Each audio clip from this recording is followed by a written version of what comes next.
Welcome to the Future Series. I'm your host, Anthony Dan, and for those of you that are new to the podcast, we talk with real founders about building a business for the future. Whether you are scaling your business currently or starting your first side hustle, we aim to give you the nuggets of information to help you succeed in the future of work. This podcast is brought to you by Brillard Consulting. Brillard works with companies around the world to design, build, and implement AI systems and business processes to help you run more efficiently, effectively, and profitably. So get in touch if you'd like to know more about that and how we can help. Today, we've got Chris Gath on the podcast from ProSource and Specify Consulting. Great to have you on, Chris. How's it going? Yeah, thank you for having me. Excellent. For those of you who haven't heard of ProSource or Chris, would you guys give us a quick sort of intro and overview of what you do and what ProSource and Specify do? Yeah, so Specify Consulting is my first business, and we are a sales recruitment agency specifically within the construction, building and design industry in Australia. And we've been running that now since 2018. And then ProSource started about 3 years ago now, and ProSource does offshore staff and solutions, I guess, for that industry as well, for the building and design industry, as well as we have gone into other industries, specifically around the NDIS sector, allied health and aged care industries as well. So we've offering to the Australian construction industry both onshore and offshore staffing solutions now, since the both companies now can support that industry effectively from both sides. Amazing. Sounds great. Well, if we look back at a bit of your journey and how you got to here, if we rewind the clock back to sort of your early career and early trainings, you were in the trades originally, weren't you? Yeah, so I left college and did an apprenticeship in the UK, became a qualified electrician, and saved up lots of money, and then decided to travel to Australia and travel around Southeast Asia. Fell in love with traveling and fell in love with Southeast Asia, and actually spent 2 years there. Was meant to be there for 2 weeks, ended up being there for 2 years and working and living with locals. Had a great time, and I think that really helped me kind of see and notice that the world is bigger than the town I was from. I'm from Norwich, but actually from a smaller town, Great Yarmouth, and I think it helped me realize that there was more to life than staying in that town. And then I ended up traveling and falling in love with it, and the Asia love came from, I don't know, the culture. And then it's funny now, like fast forward to where I am today, I've now got a business that outsources to Southeast Asia, and we have, up to 50 contractors now based in Southeast Asia supporting Australian businesses. And I kind of fell into this and, was an apprentice, went traveling, and then I came to Australia because I met my wife in Southeast Asia and she was on holiday there. And then I moved to Sydney to be with her in Australia, and then ended up not knowing what to do next. And I was like, well, I'll just be an electrician. And then was an electrician for about a year, and I just didn't enjoy it in Australia. I ended up getting into sales and then kind of falling into recruitment. And typical British person in Sydney or in Australia, living in Bondi doing recruitment. And there I was, living the dream, and then ended up being good at it, and then ended up always wanting to have my own agency, always wanted to have my own business. And being a recent immigrant to Australia, you had to fight, obviously, to have a good lifestyle. Here it's not, an easy country. If you're on a temporary visa, you have to fight for that passport. So I had to fight for 13 years to get the passport. Luckily, my wife now helped me get that, and just got lucky with some good jobs. And I had a lot of jobs over the sort of 10, 12-year period. But yeah, recruitment, I don't know, fell into recruitment, and I was just good at it, and I loved it. Prior to that, my background is travel sales. So I think I'm good at sales. So that's why I think I'm good at recruitment, right?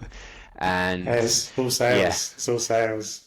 Same thing. I actually went to Australia, lived in Bondi, fell into recruitment, ended up working for a recruitment company in Martin Place.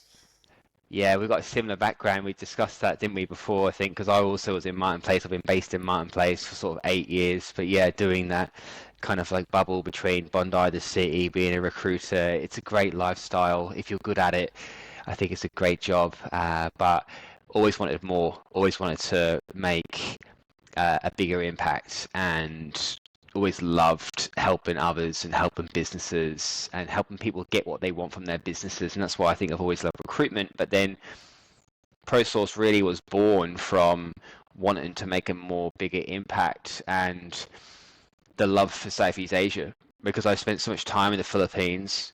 You know, my wife is half Filipino, so the Philippines has given me so much over the years, as well as Thailand and Indonesia and other countries, but the Philippines particularly. And it just made sense. Somehow, I always wanted to have a business in Southeast Asia, and then I don't know, I just somehow it was perfect storm where like outsourcing was becoming more popular with recruitment agencies. I used it firsthand, and then I realized that I had a lot of friends that also own businesses. I could help them, so I was helping friends, direct contacts, and it just grew from there.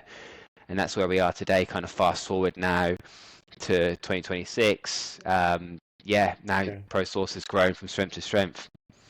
that's great. So if you look back, where did the sort of urge to start a business or become a bit entrepreneurial come from? Was there sort of certain points through your career where you nearly took the plunge, or when did Yeah, it come?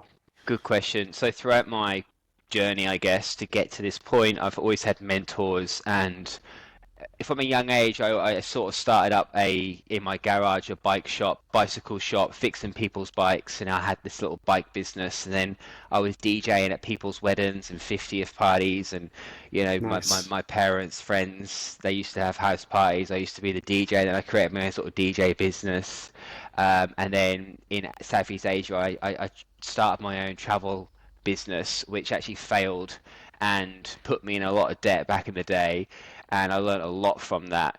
And I think what I learned from failing at that first business, I took that to to Specify, and I realized like what I did wrong last time, so that helped me now this time. And I got to Australia, and I realized it was the land of opportunity.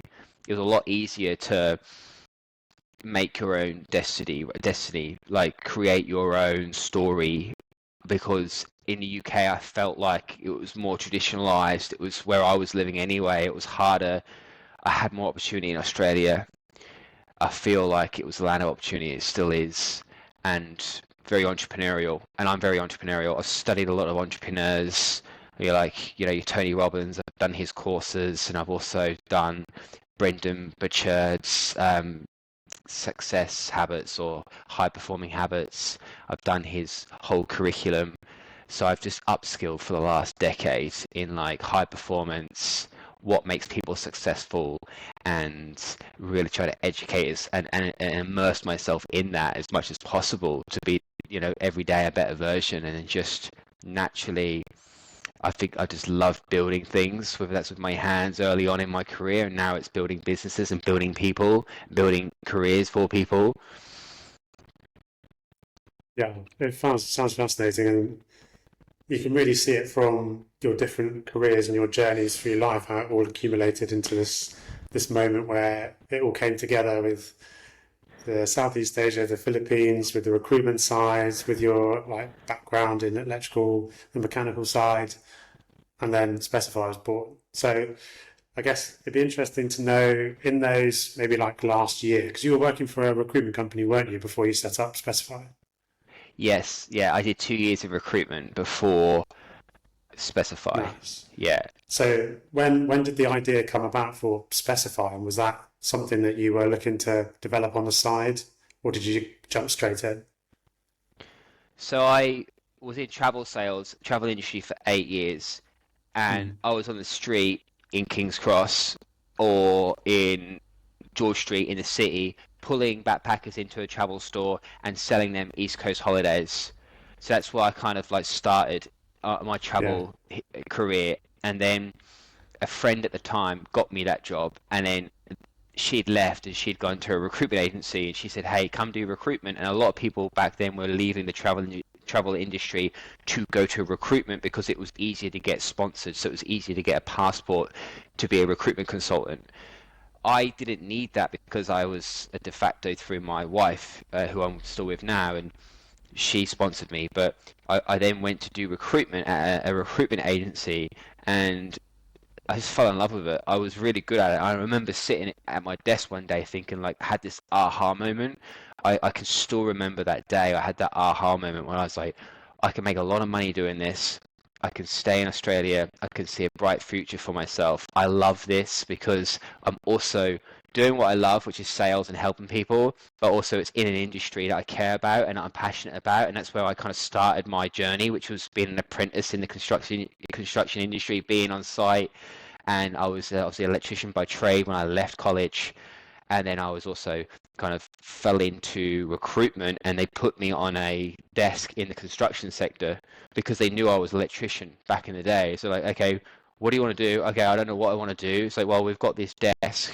You can go on this desk if you want because you used to be an electrician. You can go on this desk. So I went onto that desk, and then I partnered up with a really great guy who then we ended up working together for 2 years, and then decided to go out on our own and just give it a crack and do this on our own and be specialist and be niche within a niche and have full control and just go 2 inches wide but 1 mile deep and just go really niche. And that's where Specify was born, because we saw the industry and a lot of companies, generalist recruitment companies, were recruiting in that sector, and we just didn't see anyone specialist because we're a niche within a niche. Specify is looking for specification sales reps within the specification sector, so it's a niche within a niche. We just saw this opening and saw how there was this opportunity to really become specialists in that sector because we loved it, and that's why we started Specify. We kind of left 2 years after that agency. But that agency, I learned so much. Like, I'm very grateful to the owner and to the manager and to that agency, because that's where I started my journey in recruitment. And I only messaged them recently, thanking them so much, saying, look, I'm so grateful for the opportunity you gave me. I learned so much from you. Yeah, so I'll always be thankful for the mentors along the way. Yeah, that's great. And the sort of construction industry and around sort of New South Wales, Sydney at the time as well was booming, wasn't it? Yeah, it really is a good industry. Like, Australia is growing, obviously, and construction has not really stopped. Yes, it goes up and down like most markets, but it hasn't really stopped, because if it stops, we'll have a recession, right? So I don't think we can afford for it to stop. And but back then it was definitely like I joined a very busy construction department. You know, there was lots of very successful recruiters within this agency at that time. Like, I was sitting next to like $1 million billers, so I got to learn and watch them, and they were in the construction sector, and they were just making 20 grand placements every other day. They were just placing project managers or construction managers, yeah, estimators. They were just doing so well, and I just got to see what is possible. And I think because I got to see what is possible, then it really helped me understand that I knew it was possible. You know, it wasn't just a mystery that you can actually do $1 million in that sector or in any sector if you work hard enough and you have the right contacts and relationships. Yeah. So with sort of seeing that firsthand, did that give you the confidence and the boost that like we can go off and do this on our own, we can set up and did you then just jump straight in after the 2 years? Yeah, because I had my first business that failed, and because I'd traveled extensively for so long, and I'd lived overseas, and I'd kind of like lived in Asia, and I think I survived Asia for 2 years, and what I'd done in Asia previously had really set me up for reading the room and understanding people, because I was running a tour company in Asia, so I got to meet everyone from all different countries, and I got to really relate and just learn about people and dynamics. And I think it's a people business, recruitment, and I think if you can influence and if you can help, if you can really understand people and listen and find out their needs, understand what their needs are, and then help them with their goals and help them get towards you know, where they're going or where they want to go, then yeah, I think to answer your question, yeah, I think um, all I needed to learn was the process. I had all the other skills. All I needed to, in 2 years, I learned that recruitment process, but I had all the other skills, luckily, and I had the capital. So, like, because I had the capital too, I knew I had a safety net. So I knew, like, you know, we had a very long runway I wasn't just starting up with $10 in the bank and hoping to make my first placement. I had luckily a bit of a safety net as well. So it just gave me the confidence to go out on my own after just 2 years of doing recruitment, because I had all that life experience behind me, had some very Yeah. good mentors, and I had this conviction that I knew I couldn't fail because I knew I was good at sales. So I knew I would just be able to pick up work if I had to. Yeah. Yeah. I love that. It's great. It's great to understand that sort of mindset that you were in and giving you the confidence to jump. How was that first like 2 years then of specified? Yeah, that first 2 years was just keeping the doors open. Like, I think looking back now, I've just gone through that process again with ProSource. Like I've just literally gone through that pain of all those growing pains, right? Of like that first 2 years. I've just for some reason put myself in it again. That hard sort of in the trenches, that hard spot where like you are wondering where your next invoice is coming from. You are wondering like you're trying to find good clients, you're trying to find good candidates, you're trying to create longer term relationships in a very transactional market, right? So you're trying to go against the grain where most people are used to dealing with recruiters that are very transactional. You're trying to actually take the longer term approach and be more relationship led and actually be a consultant rather than just a recruiter. So that's kind of the approach, very tailored, very professional, very, very smart and educated, good business acumen. You're consulting on their business, not just on their recruitment. So it's like you're helping them in all areas, not just recruitment. So it's like that was really tough to establish yourself and not get too carried away with trying to cut corners. I wanted to be congruent with my values. I didn't want to just try and make quick bucks or quick dollars. And we had the luxury of having a safety net. So we didn't have to get desperate. We didn't have to be needy. Like if you go out there and you need to make money because you need to eat, you can sometimes people can make the wrong decisions because they aren't congruent with their values, because they just become, I guess, the decisions aren't sometimes the best ones. So it is tough that 2 years, because it can take, as you know, 2 years to establish a good desk. Like people think they can do it in 6 months. I see these advertisements now saying get 90K, or do 150K quarters, by month 6. Like to get to that point is extremely hard because yeah, you want to be working smart, not so hard, and making sure you're working with good clients and helping the right people. So that's always been a journey. I think those first 2 years was extremely tough because you're doing everything, as you know, being a founder. You're wearing so many different hats, building websites. You're doing invoicing. You're trying to discover and learn about AI and new workflows and how to, implement this software and how to try and automate this bit. So it's like you're trying to do all that as well as constantly doing business development. So you got to do business development every day to build that pipeline, because I'm always thinking 3 6 months ahead. What does my pipeline look like in 3 months time or 4 months time, as well as trying to fix all these little things now and put out these fires, as well as trying to build a candidate pool. So it is challenging. Where do you spend your time? But you've got to keep the main thing, and that is talking to good candidates and influencing clients and closing deals, right? The main thing is the sales side, because that brings in the business. A lot of people get stuck in the weeds, try and build relationships through emails. Their marketing looks amazing, their LinkedIn looks incredible, but their pipeline doesn't look as good, right? Because I'm lucky, I'm good. I love sales, right? And I think I'm good at it. I believe I'm good at it. Um, so I knew I was okay in recruitment because I knew recruitment was sales. I knew I could sell, right? And I know I can reverse market a candidate into any market and get them an interview and make a placement. And I have that conviction. But if you can't do that bit and you want to set up on your own, then you better partner with someone that can do that bit, or hire someone that can do that bit, because that's the bit that makes the money. That's the bit that keeps the business open. The rest, you can be the greatest marketeer, but if you can't close doors or sales, like, you are going to struggle, I think. So I was pretty lucky in that first 2 years because I knew I could sell and close. Yeah, it's good. Now, super good advice and really interesting, especially the partnering bit as well. So you don't have to pretend to be really good at sales if that's not naturally your ability. Your abilities are really good at maybe like marketing and ops or something, and you partner with someone who's really good at sales and then make like a 1+1 = 3 sort of situation. Agreed. I think so. Yeah, I think if you have to be really honest with yourself, like what do I love and what don't I love? What am I good at? What am I not good at? And maybe ask your friends and other people what they think of you as well, because they'll give you the real feedback. It's like just partner with the right people that can help you on your weaknesses and or hire the right people. That's been my, yeah, I think one of my key things over the years. Yeah, yeah.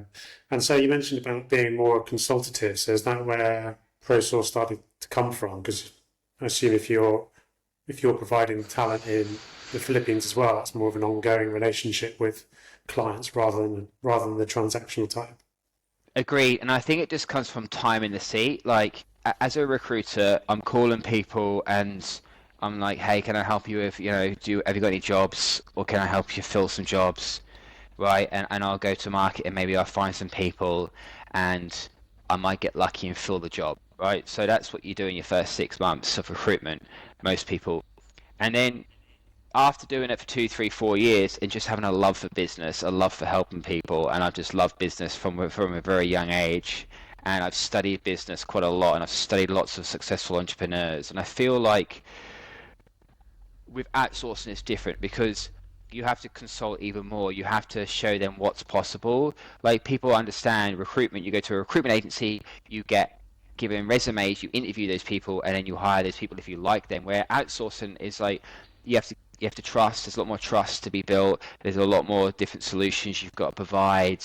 It's more operational type of business rather than just finding some CVs or finding some candidates, like very transactional, and then you make the placement and you move on. Where like outsource, you've really got to have strong business acumen and really understand things and understand like where you can save time, money, is it possible, and then influence them and help them implement new systems, new ways of working, and really make them believe and trust, that it's going to work. And then sometimes that first hire doesn't work, and it's like you're going through that onboarding is so much more technical, and there's so much more risk.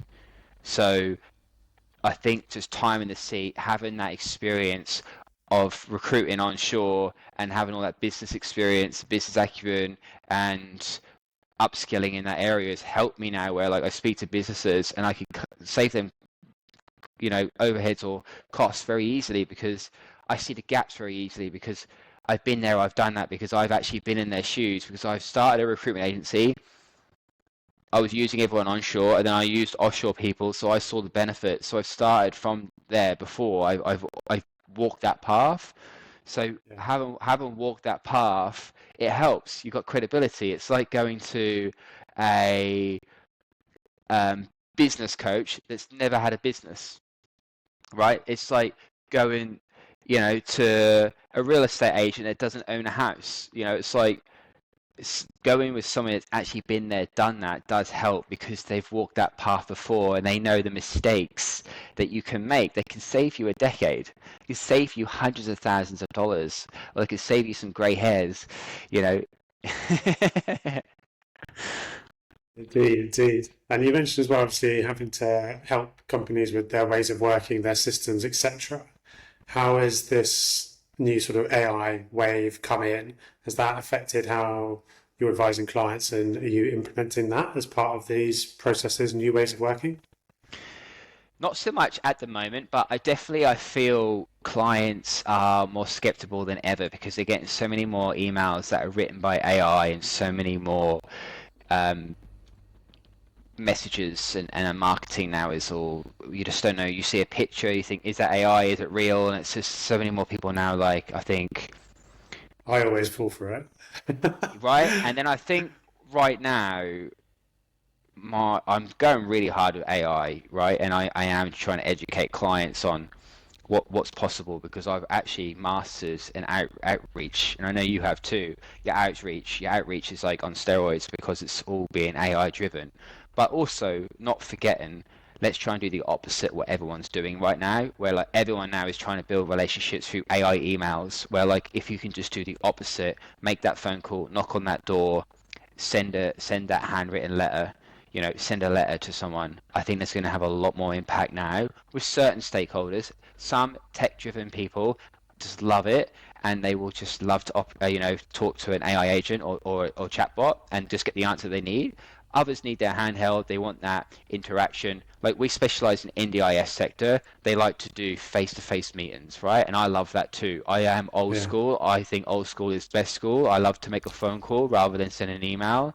And I love to meet someone in person if I can rather than a video call. That's just me. Other people love video calls because they can just go through them a lot quicker. They haven't got to travel, commute. They don't have any awkwardness. They can just cut it off easier. Where like construction industry, we've still got a lot of like traditional businesses in Australia. It moves more slowly. There's a lot more at times. It can be a lot more harder to kind of get them in the mind frame that they can actually outsource this. They don't actually understand you can actually find someone offshore for a third of the price that can do this job just as good, if not better.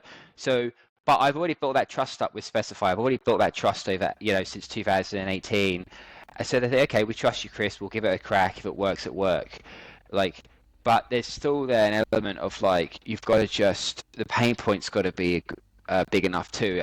Are they experiencing enough pain? If they're not, they're probably not going to shift or change. Yeah, it's a really interesting point, especially now as things are shifting so much.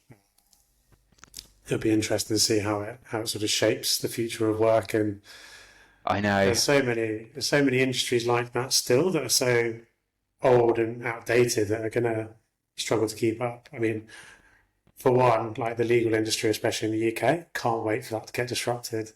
I hate going through solicitors and trying to buy a house and all that sort of stuff. To be able to go through and do that on AI, great. But you can see this push and the investment going into AI-driven companies, but also the in real life companies, the events Yeah, agreed. companies or I'm kind of communities sitting in back a particular. little bit. Yeah, I'm just sitting back and just seeing what works and what doesn't. Like, yes, my outreach works. I'm really now exploring like automation and how we can implement different agents in different areas of the business and automate all that. But then it's like outsourcing is going to get disrupted massively, like every industry. But I think if you've got a human managing this, it's quite clunky still. But like if we can utilize outsourcing and we offer outsourcing and AI, so we can fully like come in and we can like get the contractors that we supply to also implement the AI and then manage that AI. I think that's quite effective. It's like not only do we get you someone to outsource your work, we also get them to implement the AI and then run that AI, and then also you're benefiting massively because they've implemented the AI, they've implemented our outreach system, or they've come in and they've fixed two problems. They've streamlined, automated, and they've also cut your costs, or three problems, right? So that's I think the future here is like trying to um, adapt and get the contractors offshore to actually manage and implement your AI, which they do for me, and we can offer that now to other clients. Yeah, because that's the job that wasn't around before, agent manager, which I've Yeah, seen coming up a lot. there you go. Yeah. Excellent. And maybe if you're looking ahead then at the next 5 years, where are specifying ProSource going to be? Specify, I believe, will be the specialist go-to agency, which I believe it already is. I just think for now, like we're on a good thing. We're a niche within a niche, and we've built such a good reputation and strong brand. I just want to continue that and just be known for being the best in the sector, and just keep that premium brand and trust in the market. And I know I play a longer term time frame, so I know it can take a second to lose that trust, but it can take a decade to build it. So I want to just continue to build that trust and be that go-to specialist um, agency in the building and design sector, and then maybe grow it by a couple of more heads. But like the bigger play is ProSource, and now helping companies with remote staffing solutions. Because from doing Specify, I've really realized over the years how hard it is to find really particular skill sets in Australia. We've got such low immigration. We've got such a big country. We're very tech driven. We're very hungry for business here in Australia. You know, we've got a lot of great talent, but not a lot of people. So like this now I've noticed is a perfect solution. So I feel like ProSource can really now help the construction industry because I've worked sales support roles onshore in Australia and it's taken me 6 months to find that person and then it's hard to retain that person. They leave after 6 months. Or we can find those roles now within 1 week offshore.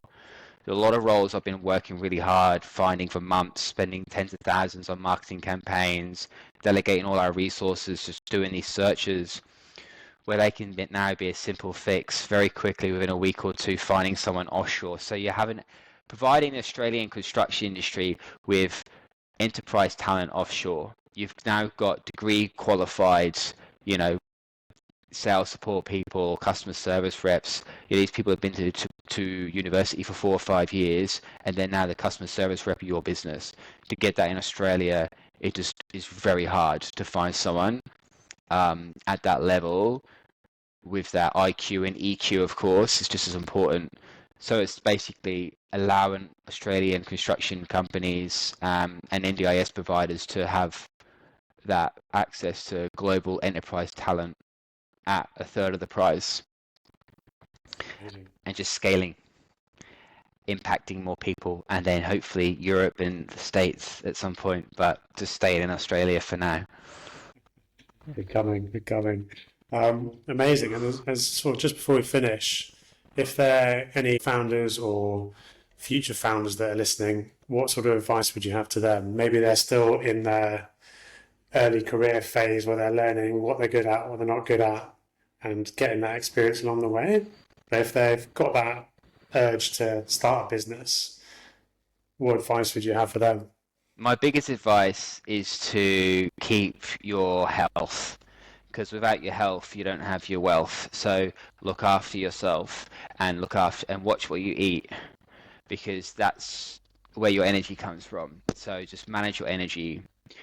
If you're and your mindset, because if you're thinking crappy thoughts, you feel crappy, right? So you've got to really work on your mindset before you work on anything else and make sure that you work on your energy levels, which comes from diet and lifestyle. So like one of my core values at both of my businesses, my business values are my personal values. It's like well-being is up there. It's on the list.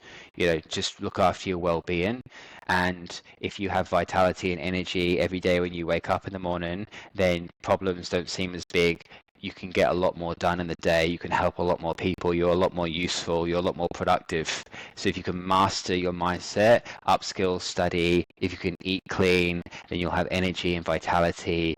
You know, if you can exercise, you're just a better person to be around. You'll be a better founder. You'll be a better father. You'll be a better husband. You'll be better, you know, everything. So just that is, it all starts, I feel like, from your lifestyle and what you eat massively.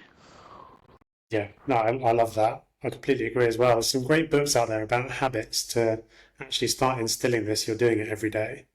Um, I'll think of some and add them to the post out for this as well. Yeah. But there's like ones like highly effective habits, I think is one of them. Seven Yeah, the habits of seven highly habits effective of people. yeah, That's and one. then High Performance Habits by Brendan Burchard is a book that I've studied and I've done his whole curriculum and I highly recommend. And yeah, High Performance Habits is a very powerful book that changed my life. And I feel like keep the main thing the main thing. Like another word of advice would be to focus on sales.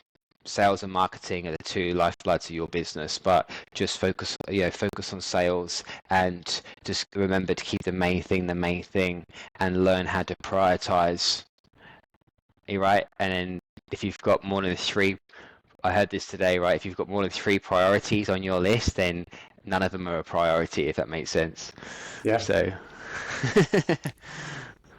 love it. And if anyone's sort of listening, maybe from the design and build sector that are keen to reach out, or any founders that would love to touch base, what would be the best way to get in touch? just via LinkedIn, yeah, Chris Gath at LinkedIn. or on Instagram, or email Chris at ProSource, or prosource.com.au, or just Chris Gath at LinkedIn. Amazing. Well, thanks so much, Chris, for being on. Really interesting to have a chat and some great insights there as well. Great. Thanks for your time, Anthony. Appreciate it. No worries. Thanks everyone for listening. See you next time.